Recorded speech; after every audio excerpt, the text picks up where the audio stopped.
This episode of App Judgment is brought to you by the 2012 Ford Fiesta. Hey, it's Annie from App Judgment, your source for mobile app news and reviews from Revision 3. It's our last episode of 2011, and needless to say, it's been a huge year.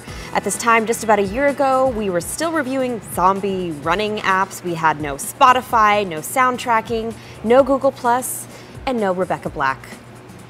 Those were simpler times. Fortunately, 2011 also brought us a ton of great new apps and services, so we got together with our friends over at Crosswalk to bring you guys a fresh look at what app lovers loved most this year.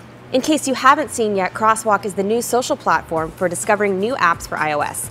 Everyone who joins gets a profile where you can see what your friends are downloading and using and in what order, shown on a phone that you can unlock and play with as you would a normal phone. Everything updates in real time, so you always have current info on what's hot. The crown for biggest app junkie goes to Matthew, who's downloaded 5,935 apps, and that's among the App Judgment tagged community. Wow. Congrats, Matt, and if you think you can beat him, don't forget to sign up for Crosswalk and give him a run for his money. And speaking of money, you guys spent an average of $179.50 this year on apps. And among those, the top 10 were probably not surprising, but those were as follows: the Apple Store, Twitter, Find My iPhone, Facebook Messenger, iBooks, Flipboard, Oink, Instagram, Find My Friends, and finally the most downloaded, Google+. Good old Google+. Category-wise, it's no surprise that we all love games, and it's also no surprise that the top games were all variations on Cut the Rope, Tiny Tower, Jetpack Joyride, and Angry Birds. But there were also some sleeper hits that you may not have heard of, including Spartans vs. Vikings, a cute little combat game that incorporates strategic map play and real-time battles. It's like combining the strategy of Risk and the action of a classic hack-em-up, and it's free.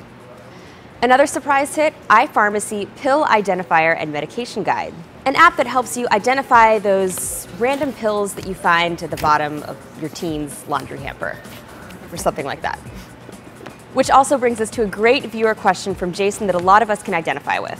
He writes, I'm wondering if you have an app that can help me by tracking when I took a pill and when I should take the next. Hopefully there's an app that would help me eliminate the did I take this pill this morning and the missed pill after lunch scenario.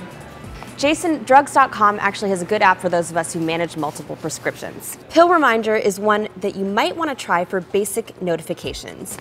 You can enter all your prescriptions, set up push notifications on when to take your medications, as well as script reminders for when you need to refill. This can, of course, also be used for any supplements or vitamins you may take on a regular basis.